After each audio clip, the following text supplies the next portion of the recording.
On va maintenant parler des matériaux. Alors déjà, avant d'introduire les matériaux, c'est important qu'on refasse un petit point très rapidement sur ce qu'est un mesh, et notamment sur le composant mesh renderer dans Unity, puisqu'en fait, un mesh, c'est quoi globalement? C'est un maillage, et pour faire simple, un maillage en 3D, qu'est-ce que c'est? C'est tout simplement un objet tridimensionnel qui est composé d'arêtes, de sommets et de faces, qui permettent d'afficher des polygones, et donc un objet en 3D.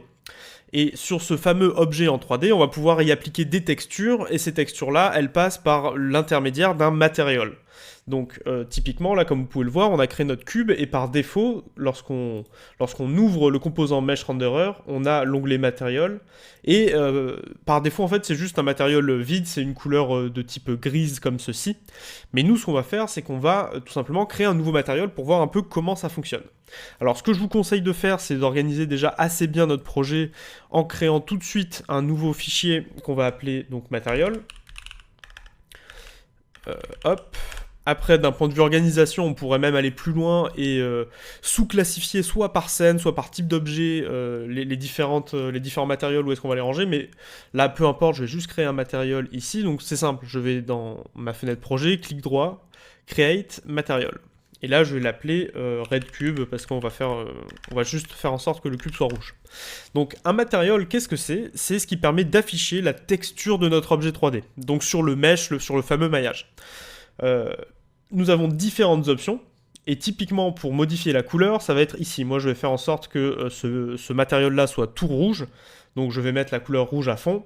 Et ensuite, j'ai plusieurs options. Soit je viens directement glisser mon matériel depuis ma fenêtre projet sur le mesh, l'objet 3D, le GameObject sur lequel je veux que la texture s'applique.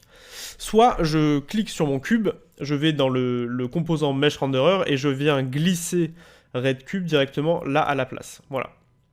Donc là, comme vous pouvez le voir, on a changé le matériel et donc la couleur du cube a changé également puisqu'il est tout rouge, ce n'est plus le même que celui de base. Maintenant, ce que je vais vous montrer rapidement tant qu'on y est, c'est comment on peut importer de nouvelles textures. Et pour ça, il y a un site qui est assez sympa que je vous conseille qui s'appelle Polyhaven. Polyhaven, hop. Euh, Polyhaven texture.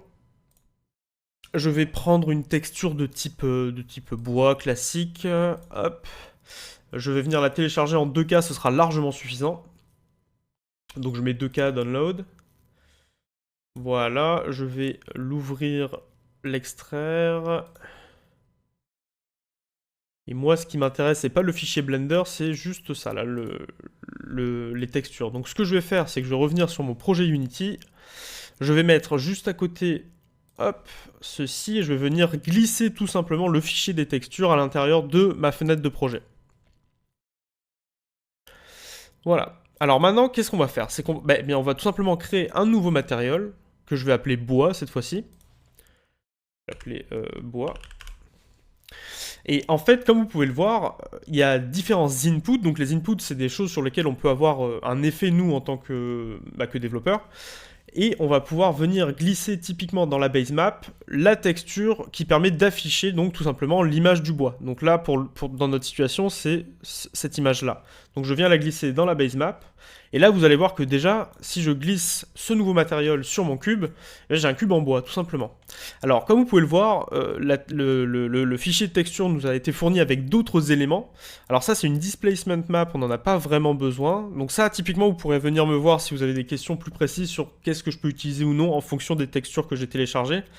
Parce qu'en fonction des logiciels, des types de projets, on va utiliser sur les matériels différents éléments. Donc là, comme c'est un projet assez basique, on va juste venir glisser la normal map. Donc la normal map, c'est quelque chose qu'on vient glisser ici, hop. Ensuite, on nous dit qu'il faut faire en sorte que cette texture soit taguée en tant que normal map. Donc c'est simple, on a juste à cliquer sur Fix Now et ça règle le souci. Et je crois qu'il y a également de l'ambient occlusion quelque part, peut-être, voilà. Donc l'ambient occlusion, c'est ce qui permet d'ajouter normalement un peu d'ombrage sur notre texture, voilà. Donc là, on a notre petite texture de bois qui s'est appliquée parfaitement à notre cube. Et voilà, donc on a vu comment importer une nouvelle texture, comment créer un matériel, et tout simplement comment aussi glisser de nouveaux éléments sur ce matériel, sachant que on peut également jouer Sur donc l'aspect métallique, c'est quoi? C'est tout simplement, est-ce que l'objet est de type métallique? Alors bon, vu qu'on vient de mettre une texture de bois, ça fait un peu artificiel d'avoir un objet métallique avec une texture de bois, mais globalement ça va renvoyer la lumière de manière différente, c'est ce qui nous permet de jouer notamment avec les interactions lumineuses. Donc là, c'est un objet qui n'est pas du tout métallique, donc je mets à 0. Et smoothness, c'est est-ce que l'objet est plutôt rugueux ou brillant?